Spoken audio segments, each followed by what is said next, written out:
try to Recording in progress. okay, yeah. So I'll try to give some extra pedagogical information at certain points in the talk, and please stop me if I'm going too slow or too fast. Um, so uh, maybe I'll start with the talk now. Okay, so the title of the talk is Topological Triviality of Flat Bands. This is based on two works. Here at the bottom, can you see my pointer? Yeah. Yeah. Okay. Okay. So let me provide a brief introduction about this topic and explain why this is an interesting question. Oops. Okay. So a lot of topological phases of matter, uh, much or all of it has its roots in the quantum Hall effect. There are actually two quantum Hall effects, the integer and the fractional quantum Hall effects. But the integer quantum Hall effect was discovered first. So it's one of the rare tabletop experiments that requires a truly quantum explanation. And the effect is robust to the presence of disorder. And interestingly, you can get the ratio of two fundamental constants, the Planck's constant and the charge of the electron, to a very high precision in an experiment which you can do in a small laboratory without requiring billions of dollars. That makes it really interesting. And it has been the inspiration for a lot of topological phases of matter, such as topological insulators, topologically ordered phases of matter, and recently also topological quantum computation. So what is the quantum Hall effect? To understand that, let's go back to the classical Hall effect, which was discovered more than 100 years ago. This is usually something one learns in high school. So you have a sheet in which you have some electrons or some um, carriers of charge. You have a magnetic field that is perpendicular to the sheet, and you force a current through the sheet in one direction. And what you find is that the direction perpendicular to both the magnetic field and the current has a potential that gets developed. And there's a simple model that you can use in order to model this in a classical mechanical sense. And what this tells you is that as the magnetic field increases, that the transverse conductivity, so the potential difference in this direction divided by the current, that is linear in the magnetic field, and the longitudinal resistivity, it remains flat. It doesn't change as a function of the magnetic field. Now, in 1980, a big discovery was made. And here's the same plot. So on the horizontal axis is the magnetic field strength. On the vertical plot is resistivity. And what was obtained instead of a straight line was something with lots of plateaus. So I equal to 2, I equal to 3, I equal to 4. These are all different so-called plateaus. So as the value of the magnetic field, let's say in one of these plateaus, let's say I equal to 4, if you change it and it's in this region, it was found that the value doesn't fluctuate up to a precision of 10 raised to minus 6.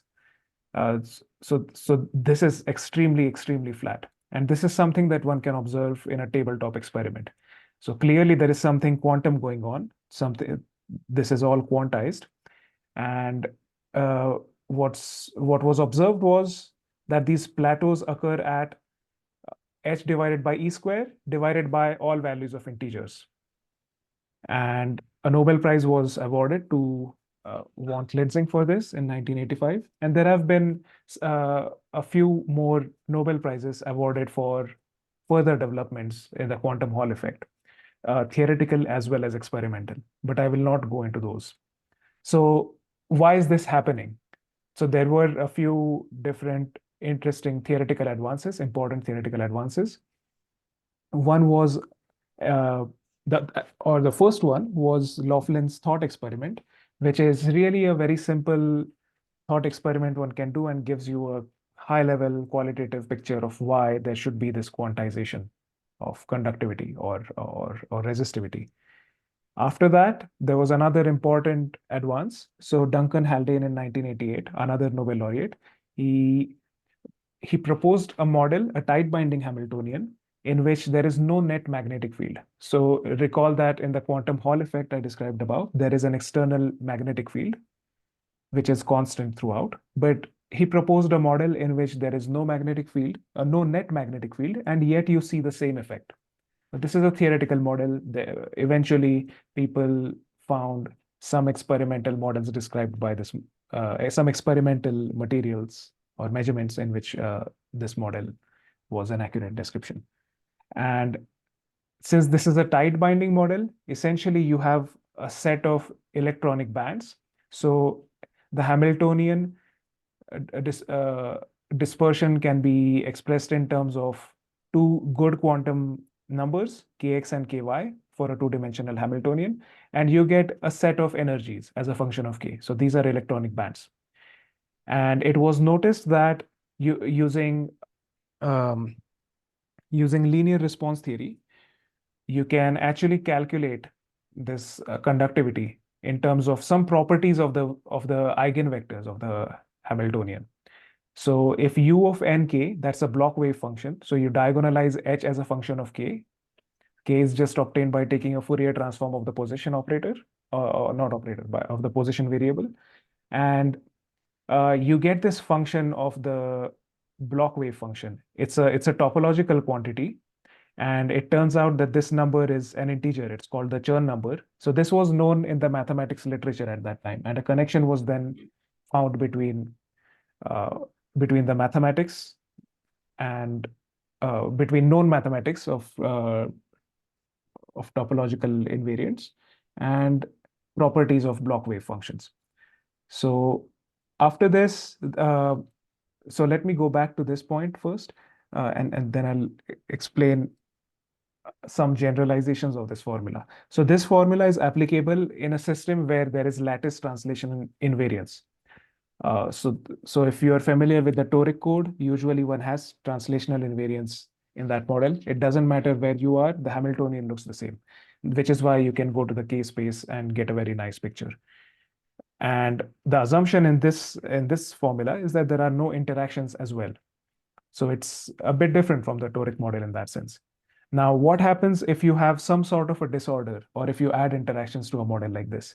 It turns out that kx and ky are no longer good quantum numbers, and you can't really use the kx, ky Chern number formula from the previous slide. Instead, you can do something different. You can put the system on a torus, like in the toric code. And what you can do is you can think about inserting magnetic fluxes through the two holes of the torus. I mean, the hole of the along the x direction and one along the y direction. I'm just denoting them by phi1 and phi2. And it turns out that if you look at the, let's say that a certain chemical potential is fixed, so that some set of single particle energies are occupied, and the corresponding wave function is capital psi, then you can see how capital psi varies as a function of the magnetic fluxes. And so you get a picture which is actually very similar to the picture over here, where you have, instead of kx and ky, you have flux phi x and flux phi y. And you can look at the manifold of states of that corresponds to the occupied subspace. And you can calculate the same quantity, but in this flux space. That's again a Chern number. And one can show that the transverse conductivity again is E square divided by h bar times this integer, this topological quantity. And the last thing that I would like to mention is another formula, which was due to Kitaev. This paper is actually anyons in an exactly solvable model, the 2006 paper in which he connects a physical model to the toric code, this model on a hexagonal lattice. So in the appendix, you'll find this formula. It's the Chern number of a projection operator. So everything that I described so far, it's actually a topological property of the subspace of occupied electrons as a function of some quantity. In this case, is the quantity is fluxes. And so it's a property of a subspace, and you can write it down in this way. This formula, it can be converted into the formula on the previous page with kx and ky in the presence of translation and invariance. But anyway, so there are various ways of getting this Chern number. And Sorry, Pratik, just before yeah. you go on, sorry, just Uh-huh. one question. So it's really cool to see that such an organized presentation of this. For the top of this slide, this formula for the Oops. Chern number in terms of the thetas. Yes. Oh, I think I've answered my own question. Sorry, I was going to ask about this cross product that's there, but actually theta is a vector with two components. Yes. Yes. So that's Theta is a why it's vector a with two vector. components. Yeah. Okay. Exactly. Sorry, I opened my mouth and then I understand. Yeah. Yeah. Thanks. No problem. But the point is here. So it's a cross product. The vector is the two partial derivatives. Yes. So this is del of theta x psi and del of theta y, or theta 1 and theta 2. Sorry, del of theta 1 y and del of theta 2 y. Also, another Not y, question, psi. Pratik. I meant psi. Sorry. So one more question. So this formula, I remember this somewhat vaguely. So this formula you said matches with the other formula if you don't have interactions. Is that right? So this formula in the absence of interactions, yes, is actually this. In the absence of interactions and in the presence of lattice translation invariance. Yeah, So right. this Okay, one, yeah, there is no case space because there is no translational invariance in this model, in this formula. Is not assumed. But this formula would then does it actually work for fractional quantum Hall like cases? No, so this will only give you integer values. This doesn't tell you about fractional quantum Hall effect. Okay. So you just get the value corresponding to the Landau level that's filled if you try Yes. to apply it to fractional quantum. Okay. Right. So that's right. So in the presence of interactions, in general, one also gets plateaus where you get some fractions instead of the Chern number over here. And that is a more complicated story. But when you have interactions and you see the quantum Hall effect, you will see the integer plateaus as well as the fractional plateaus. This doesn't capture the fractional part. Okay, thanks. Pratik, sorry, I did have another little question about that formula. So you mentioned there, I mean, the references you give, there's one, this new Thales paper, which I have some vague recollection of, but you're also citing the Hastings-Mikalakis paper. Yes. I'm just wondering which paper, that from memory, that's a paper about the stability of the toric code against perturbations. So that one is a different paper. Okay. The paper that I'm referring to actually solves this problem. So this problem meaning there are some assumptions in the new Thouless-Wu paper. They're called the averaging assumption. And Hastings and Mikalakis, they actually rigorously showed that this assumption is not necessary. Oh, wow. Okay. Thanks. But they have actually worked on at least Hastings has worked on a lot of quantum computation. I think recently he's worked on LDPC codes. Yeah, he's he's someone aware of. Yeah, exactly. So there's you quite must be a lot aware of his work, papers. other So, work. Yeah. Right. Okay. So so far, thanks for the questions, by the way. And so far, to just summarize, I just presented some different formulas for the transverse conductivity, and it's proportional to an integer number with a property of the occupied subspace of electrons. Okay, so let me go next to the main question or the main objective of this talk. Before heading there, of course, a lot of the developments which were inspired by the quantum Hall effect, they have had an effect on quantum computing as well. So you would see some familiar names here, but they've also worked on the quantum Hall effect and topological insulators. So my talk is going to be mostly about topological insulators. Second bullet point here. Okay, so flat bands, if you have been in touch with some developments in condensed matter physics, you may have heard about flat bands quite a bit. So essentially in the picture a few slides above, in a general Hamiltonian with translational invariance, you have energy levels arranged in the form of electronic bands. And if the Hamiltonian has some very special properties, you can have an electronic band such that E as a function of K is just constant. It doesn't depend on Kx and Ky. And in that case, people have observed a lot of very interesting phenomena. One of them, which created a lot of waves and continues to do so, is unconventional superconductivity in bilayer graphene. And people have been thinking about multi-layer graphene and multi-layer 2D materials.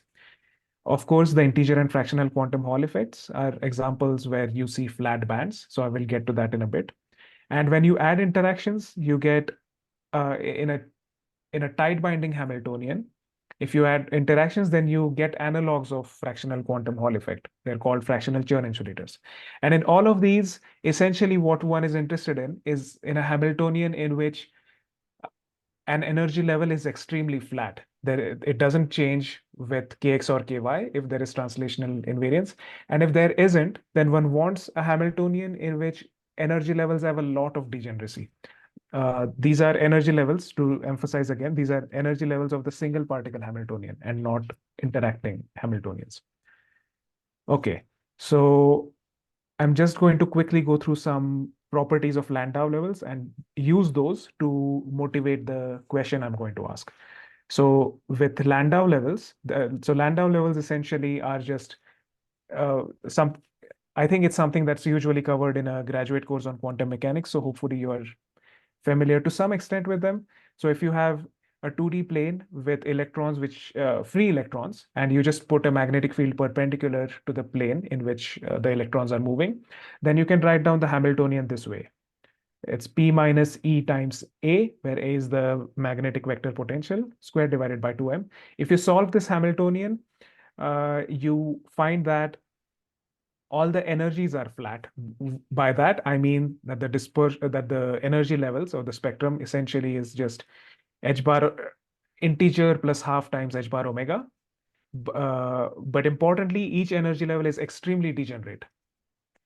The degeneracy is equal to the area of the sample, area of the system. And every energy level is topologically non-trivial. So essentially the Chern number is 1 if you calculate it for every single energy level. And the transverse conductivity then turns out to be proportional to the number of Landau levels that are filled. Okay, so there are reasons to. Sorry, yeah. Pratik, I probably didn't pay attention in my graduate class. So each individual level has a Chern number of 1.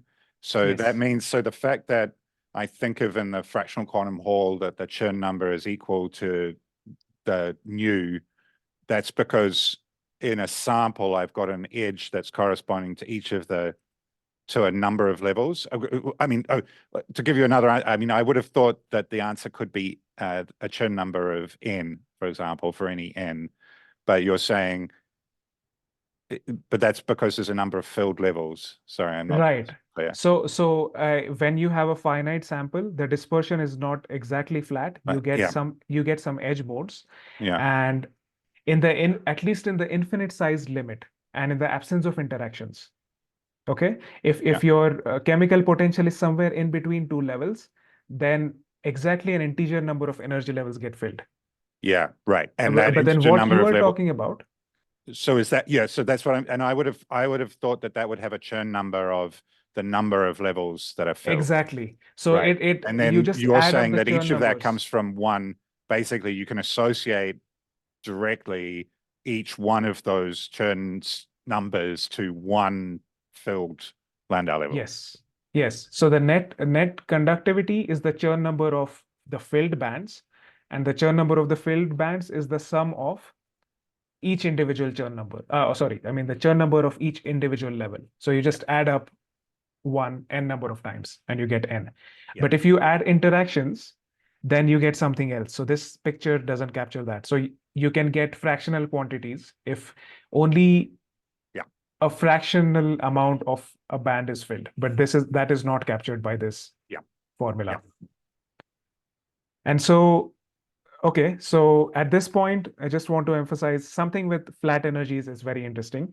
And in condensed matter physics, one is interested in models which are approximations, in the sense you look at a tight binding approximation and write down a Hamiltonian. And one is also interested to see physics similar to this physics in those systems. So one would have a tight binding Hamiltonian. I hope some of you are familiar with this. And if the Hamiltonian is strictly local, and let's say it only has flat energy bands, so E as a function of K is constant, or more generally, if there is no translational invariance, then I mean something a bit more specific. I'll come to that later on. It's the spectrum in that case, let's say, consists of highly degenerate energy levels. Then one can ask the question, can one see the quantum Hall effect, integer quantum Hall effect in that? Of course, the more interesting question which people go to is the fractional quantum Hall effect in those cases, but the questions are actually tied together. If you can get the integer quantum Hall effect figured out, then if you do see a non-zero Chern number, then you add interactions and see if you can get fractional quantum Hall physics. But the answer here is no. That's the answer that we found. So let me go to the main claim. Maybe I should skip through a lot of the details here, but the key idea is, if you have a Hamiltonian which is in some sense similar to Landau levels, in the sense that all the energy levels are extremely degenerate, and I'm going to call them flat for a reason which would make sense in condensed matter physics, then can the Hamiltonian exhibit the integer quantum Hall effect? And the answer is no. And we have a proof for this. It relies on some properties of projection operators. So let me just state this no-go theorem first, and then I'll go through some examples which will hopefully highlight some of the intricacies involved and still give you a broad overview. So if you have a Hamiltonian, it's non-interacting, but so a tight binding Hamiltonian, for those of you who are not familiar, is a Hamiltonian on a lattice. So just like in the toric code where you have lattice sites, it's not a continuum model. You can write down a Hamiltonian where electrons hop from one lattice site to another lattice site, and you can write down a Hamiltonian in this space. So let's say you have a Hamiltonian like that. There are no interactions. That means only quadratic terms in the Hamiltonian in fermionic operators. And if it's, let's say we define it on a torus, so Lx times Ly, system size, it is strictly local hopping in the sense that if you, electrons cannot hop very far away in the Hamiltonian. So if the Hamiltonian operates on a particular site, what you get is a combination of something which is very close to that site. It's not global. And if that distance is R, capital R, and if the number of energy levels is, it satisfies a certain relationship. Now, this relationship is actually very peculiar. If you take a condensed matter system in general, a tight binding Hamiltonian, what you will see is that n is proportional to L squared, Lx squared or Ly squared, or in general, n is proportional to Lx times Ly. So this tells you that there's a lot of degeneracy. N is actually small in this inequality. And this also makes sense when you think of flat bands, but I will not go into much detail on that aspect regarding that. And so we can show that the Chern number associated with each energy level is 0. So Pratik, so I noticed that you have not mentioned translation invariance. So I'm guessing you were Yes. thinking of Chern number in the Kitaev's definition. Yes. So either in Kitaev's definition or in the new Thouless-Wu definition. Oh, okay. Okay. Yeah. So you cannot use the KX-KY formula for this.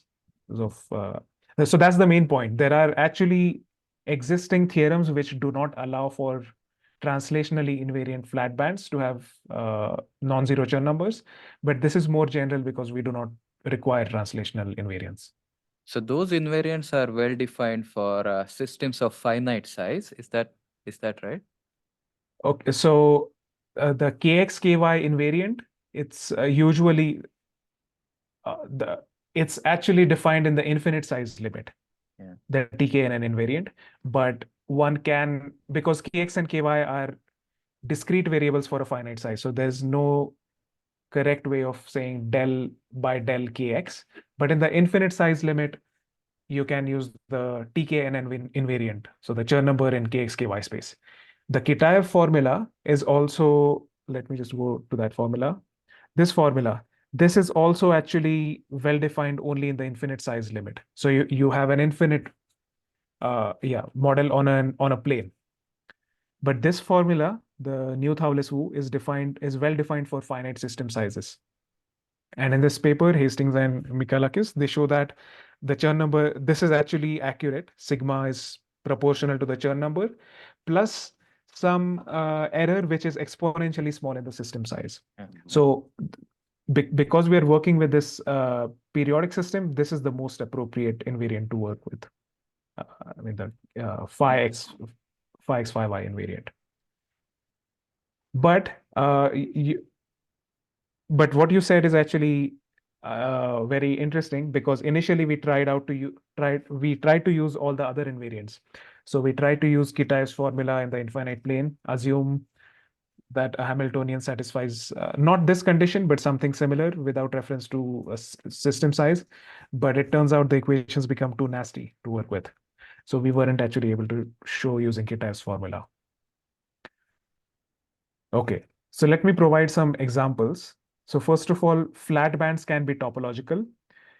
This example is, there's a famous model called the Hofstadter model. So it's a model on a lattice. And when you add and you add a magnetic field to it, and so you get some hopping elements. But in this, there's a particular version of this model, which I'm just going to call Capit-Muller model, in which the Hamiltonian is not strictly local. So if you operate H on one cell, you get a linear combination of all orbitals in space, and it's exponentially decaying. The contributions from something which is very far away is exponentially small, but it's not zero. And it turns out such a band can be topologically non-trivial. It can have a non-zero Chern number, even though E as a function of K is exactly zero. So it's important to impose the condition of strict locality. That's the key idea from this slide. Then you can have Hamiltonians where each of the bands is almost exactly flat, but not exactly flat. And in that case, you can get topological flat bands. So I'm just showing you a picture. There have been some efforts, especially even now, people are thinking about how to construct Hamiltonians with flat bands. And some early examples where people wanted to construct Hamiltonians with each band being almost flat. I mean, the objective was to get exact flatness, but you can get almost exact flatness. And in that case, each of these bands has a non-zero Chern number in this particular model that I'm showing here. There are other examples as well. So it's important for our no-go theorem to look at cases with exact band flatness. Okay, so there already are no-go theorems. The theorem that I showed it would belong to a class of no-go theorems, which essentially say the following. If you have a flat band in a 2D strictly local Hamiltonian, and that Hamiltonian is defined on an infinite-sized system, which has lattice translational invariance. I mean, the Hamiltonian has lattice translational invariance. Then you can show using some K-theory techniques that the Chern number has to be zero in that case. It's impossible for these three things to be satisfied. Three things meaning a flat energy level with translational invariance, infinite size system, and the Chern number is non-zero. Okay, so this has actually been generalized to all dimensions, but I will skip this part. It's more of a condensed matter thing. But the key point here is that if you knew this theorem, you would say, obviously, the theorem that I presented follows, because I'm not saying that one band is flat. I'm saying every band is flat. So obviously, the Chern number has to be zero for each of those. But there are some issues because there exist models which supposedly or seemingly provide counterexamples to these theorems. So let me just go to one counterexample where you would see why this theorem is not enough. So there is a model in which on a torus, a tight binding Hamiltonian, in which all the energy levels are exactly flat, but the Chern numbers are non-zero for every single one of them. And this is the reference for that. Okay, so what goes wrong? So the main problem is that this Hamiltonian is defined on a torus. It's not on an infinite sized system. Of course, you can take the limit as Lx and Ly go to infinity. Secondly, it doesn't have full translational invariance. So depending on the gauge you choose, you can have translational invariance along one direction, but no invariance along the other one. So it doesn't really satisfy the conditions of these no-go theorems, these two no-go theorems. You need lattice translational invariance and an infinite size system. And a very interesting property of this Hamiltonian is also that the number of energy levels of the Hamiltonian, it actually is proportional to the system size. As you increase the length of the system or breadth, the number of energy levels keeps on increasing. Okay. Sorry, do you So mean by that the number of energy levels within a range of energies so that the spectrum is filling in, or just that it's, I mean, because as I increase the size of the system, I would expect the number of levels would grow, right. but in a given energy range, So first of all, they will be in a certain energy range, Right. but let's say you just go to minus infinity to plus infinity. Just count all the energy levels that You exist. probably mean the number of bands, right? Not the Yeah, number of yeah. By eigenvalues. energy levels, I Oh. mean distinct energies. Yeah. In the sense, remove not Right. So thinking you've about got some, degeneracy. right. So your expectation is that a nice system, that degeneracy would increase as I increase the system size, and the number of distinct energies would not. in this Right. class So of what I'm trying systems. to say is that in a generic tight binding Hamiltonian, on a finite size, one usually Right. has dispersive bands. So these, instead of being just exactly flat, you would have something like some wave-like picture. And as you increase the system size, the number of k values increases. Exactly. Okay, and so the number of distinct energy levels is proportional to the system size in general. Mm-hmm. But if you have a flat band Hamiltonian in which all the energies are just flat, then you would not expect this number of energies to be proportional to the system size. The number of distinct energies would actually be equal to the system size. So this model is a very peculiar. Thanks, that's really helpful. This is a very non-standard model. There's something very strange about it. As you increase the as you increase the length, the energy levels keep on increasing. So this is a strange model, and it doesn't fit into the picture that one would expect, one would have in mind for flat band Hamiltonians. And this picture, this model actually doesn't contradict our theorem. So there is an inequality in our theorem which this doesn't satisfy, and consequently it escapes the conclusion we have, which is that the Chern number should be 0 for each of these. So our theorem actually is able to take into account all of these exotic models as well. Okay, so Sorry, Pratik, just mhm. one more question about the theorem. So I feel like I now, given what you said, I understand this third condition much better. But are you going to require here that there's an exact flat band, or could one hope to say something about the case where the bands are in some sense nearly flat? Oh, so if you have something like this, yeah, that's a very good question, actually. So if you have this, the key idea is the spectrum is always going to look like this independent of the system size, except that for a finite system size, the number of kx and ky values are fixed. They are discrete. So if you take the size goes to infinity limit in this, you would sample from, let's say, the upper band in an infinite number of points. And essentially, you will get an infinite number of energy levels. Yeah. Which grows as Lx times Ly. So our theorem is not applicable to such models because this will not actually be true. Yeah, right. You would have to have something where that was true for energy levels in some small energy range. Right. Like there's a big gap between bands and a small bandwidth. But anyway, yeah. So any finite bandwidth so this will hold true for some system sizes, but beyond a certain system size, If you don't have exact band flatness, then you will always run into the problem because n will be proportional to Lx times Ly for a non-exact flat band. But the good thing here is that you're right, this is actually fairly restrictive, but this doesn't require a picture of band flatness, and this is an exact result.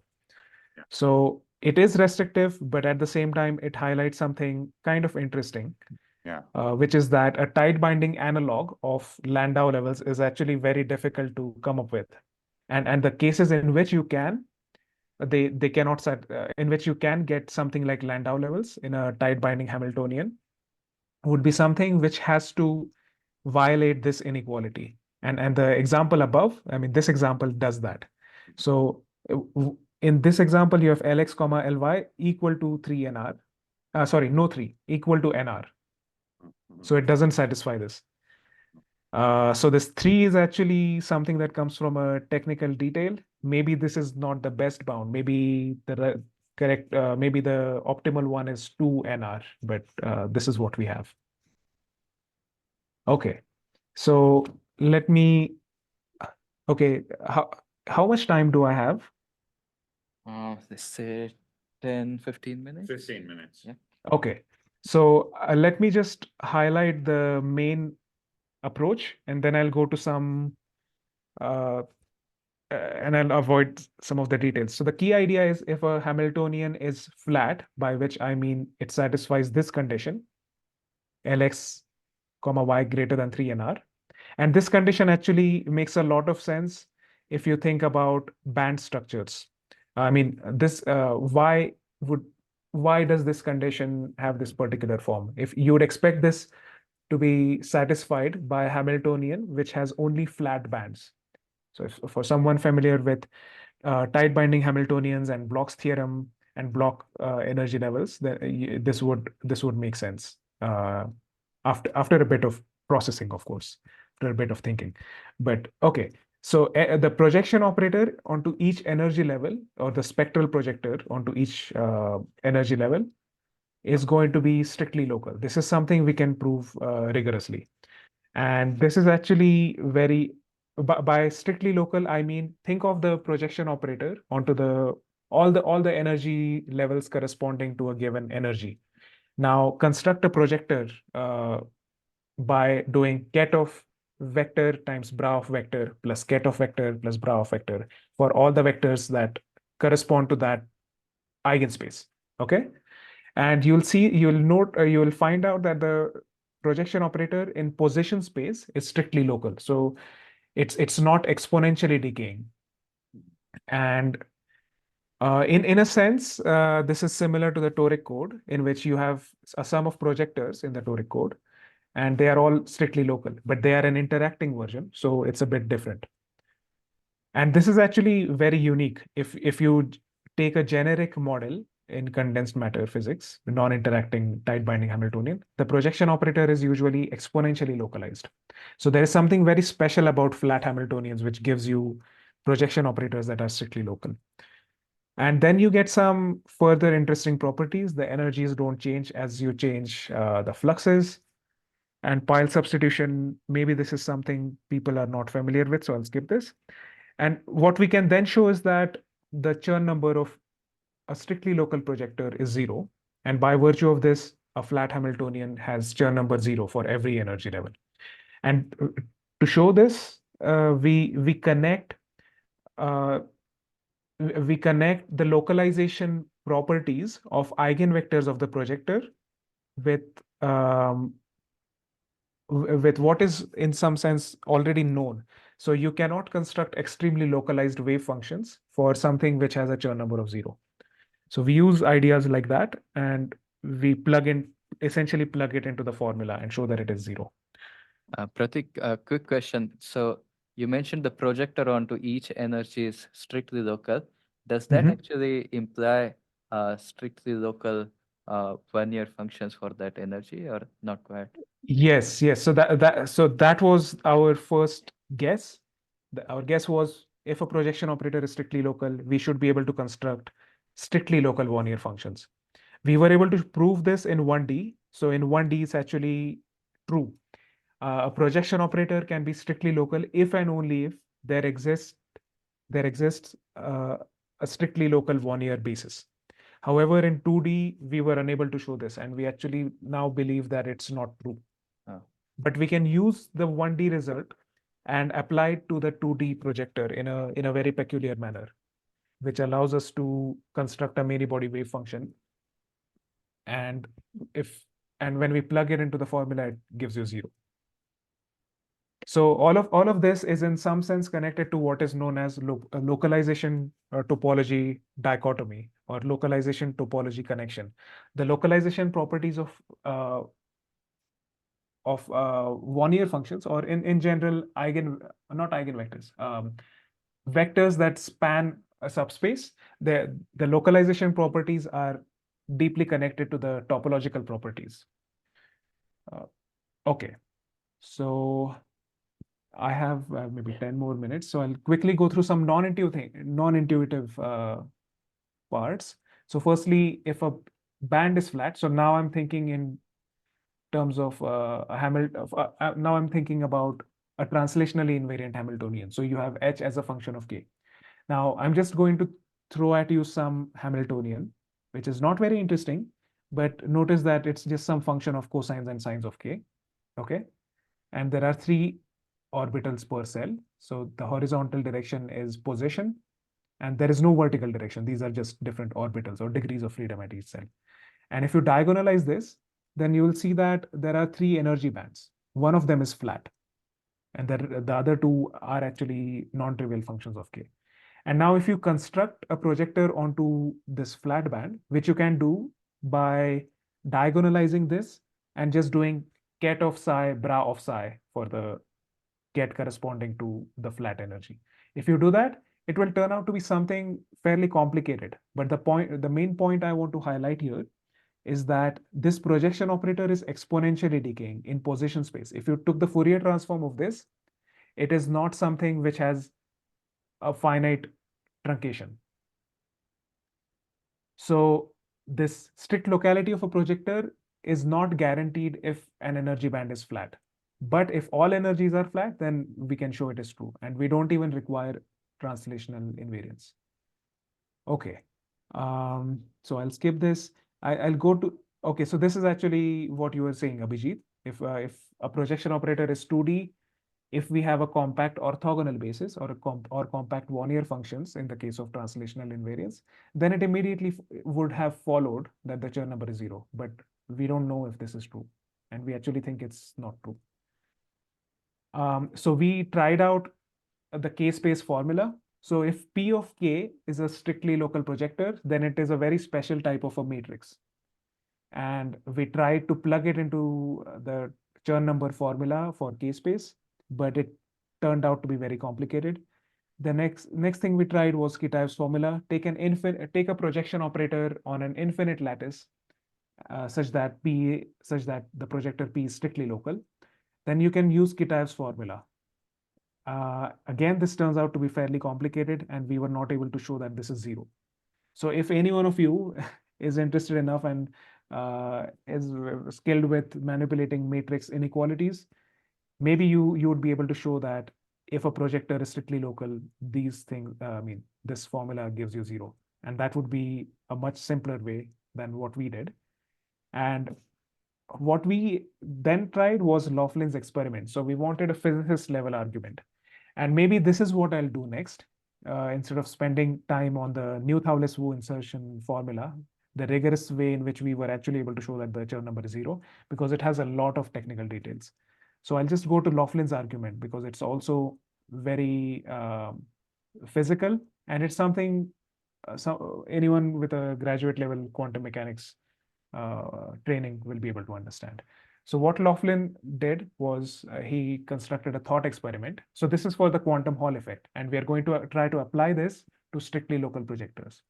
So what you do is you take a sheet and you fold it into a cylinder, and at every point in the sheet, there's a perpendicular magnetic field. Okay, and now you add a battery to the top and bottom, and you insert some flux phi, magnetic flux phi, through the cylinder. So you put some solenoid inside, and it has some magnetic field in it. And you can write down the Hamiltonian. It's very simple. So the first term you have already seen. This A, capital A, is the vector potential corresponding to the B field that is perpendicular to the sheet everywhere. And this EEY, this term corresponds to the external that is due to the battery. Okay. And so the A term has a term because of this perpendicular B and some contribution because of the flux in the phi flux.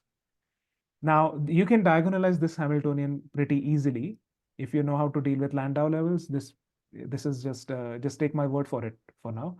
The eigenvectors are essentially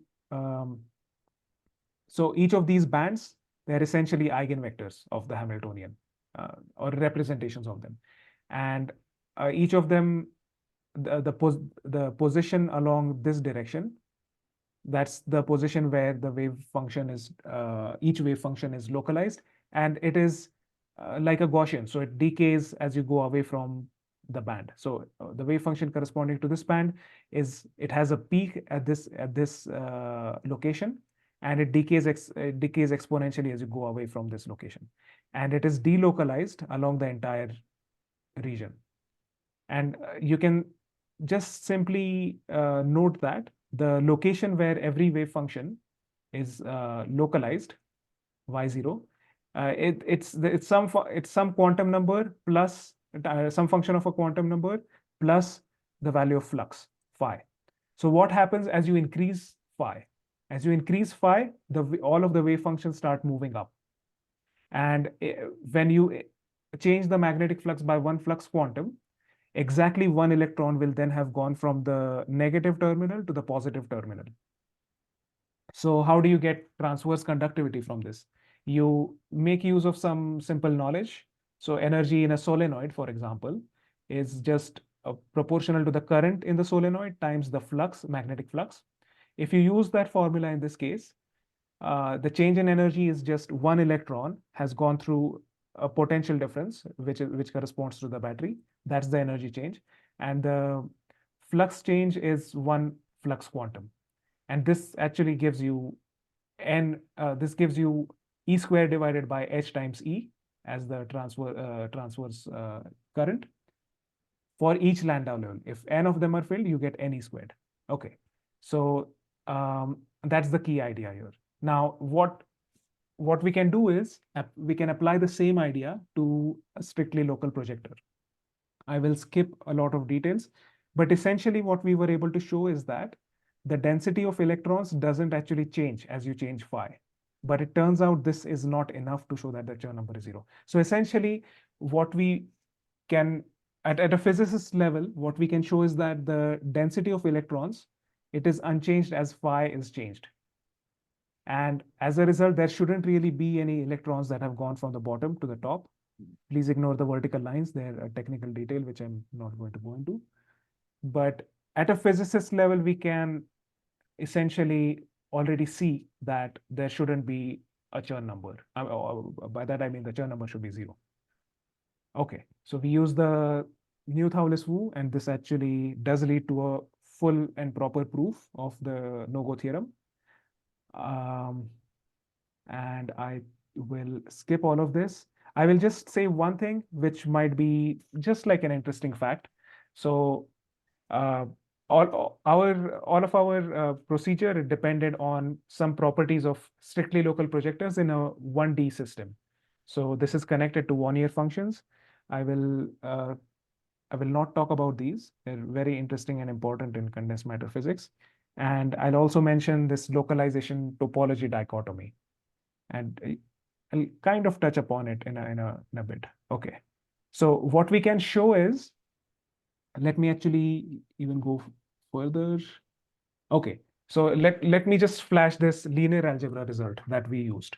So if you have a projection matrix, which is an orthogonal projection matrix, so P square equal to P and P dagger equal to P, and let us say it is strictly local. So I'm only thinking about one-dimensional projection operators. So a 1D lattice, and there's an operator operating in this space which satisfies strict locality.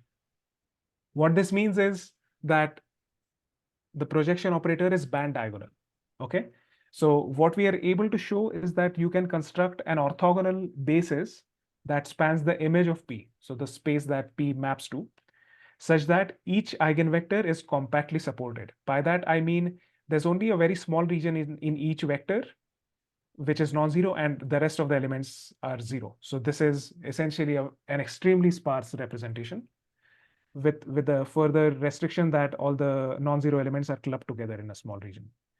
So let me give you some intuition about this. So if you have a band diagonal projector, it's obvious that if you take every single column of this matrix, so that's on the right hand side, then they span the image of the projector. That is the space that P corresponds to. But the problem is these are not going to be mutually orthogonal in general. But what we can do, and we have a procedure to do it, is that we can actually create a set of wave functions which are like this, but which are mutually orthogonal and which span the image of the projector or the space P maps to. And this is related to Wannier functions in one dimensions, and we are able to leverage this in order to come up with some properties for 2D strictly local projectors instead of 1D strictly local projectors. So I will skip. This could have been illuminating, but I'll skip this because of time constraints. And let me go to this. So in the field of topological insulators, there's a good reason to think about some other symmetries. What if your Hamiltonian has some other symmetry, some symmetries, let's say time reversal symmetry or particle hole symmetry or chiral symmetry? These are three important symmetries which one usually comes across. And you can think about a Hamiltonian which has some combination of these symmetries. So what one gets are different symmetry classes. So class A has no time reversal symmetry, no particle hole symmetry, and no chiral symmetry.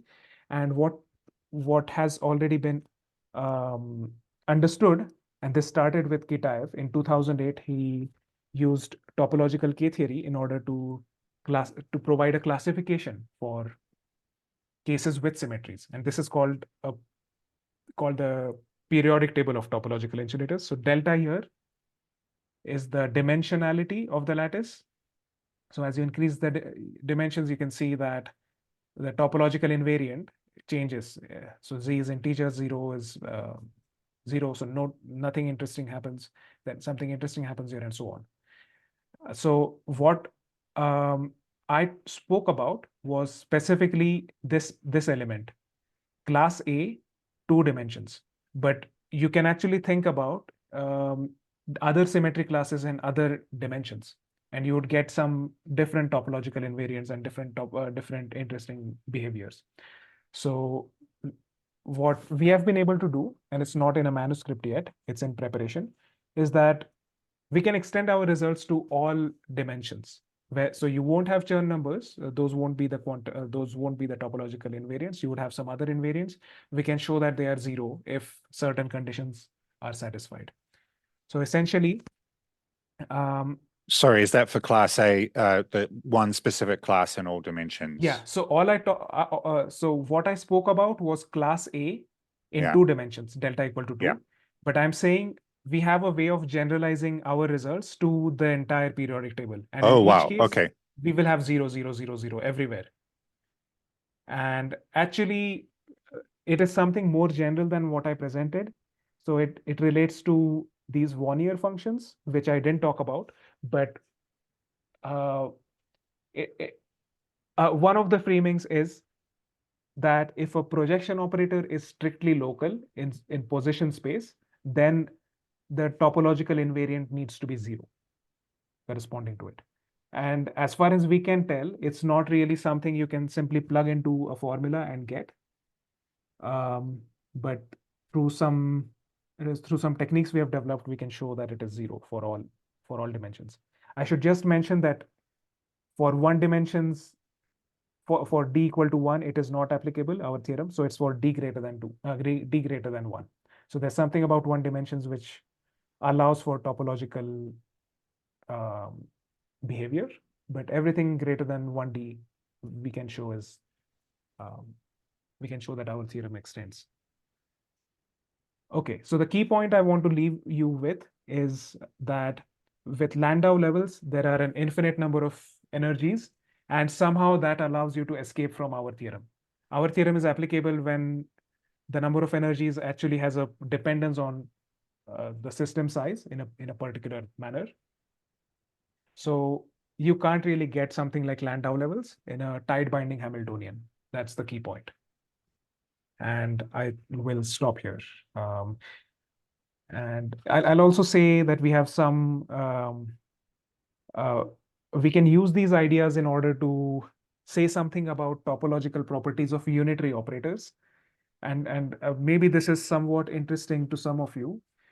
So recently people have been thinking about quantum circuits. Of course, I mean, people have been thinking about them since a long time, but topological properties of quantum circuits. Can you deform one unitary operator to another unitary operator without without destroying some locality properties? Now, the thing that I'm talking about here in this bullet point is for non-interacting unitary operators. We can use our results to make some interesting statements about topological properties of non-interacting unitary operators. So limited applicability to quantum computing, but maybe still something kind of interesting to quantum computing folks. So I'll stop here, and thanks a lot for attending and for your attention. I'm happy to take more questions.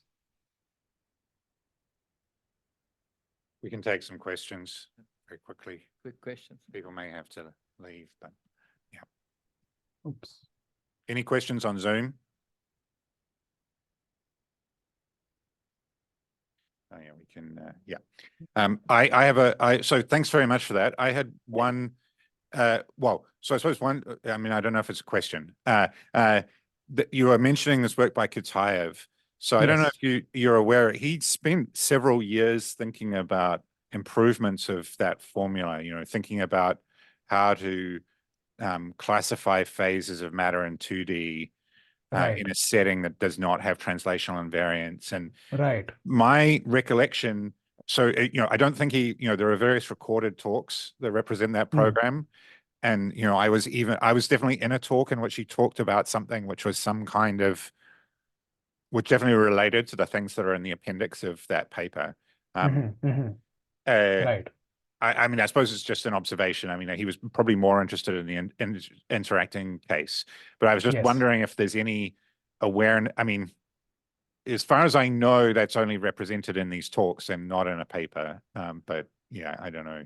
So this formula that I presented with a trace of P times commutator of X and P, commutator of Y and P, this formula does appear in his appendix. And it is it doesn't require translational invariance. Yeah. So he did have this formula in his paper, and after that, lots of mathematical physicists have made it rigorous. So Kitaev has this style of presenting something and giving a hint about how to prove things.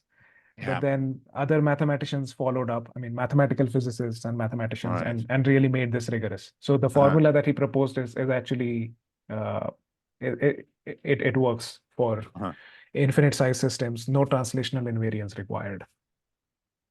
Okay.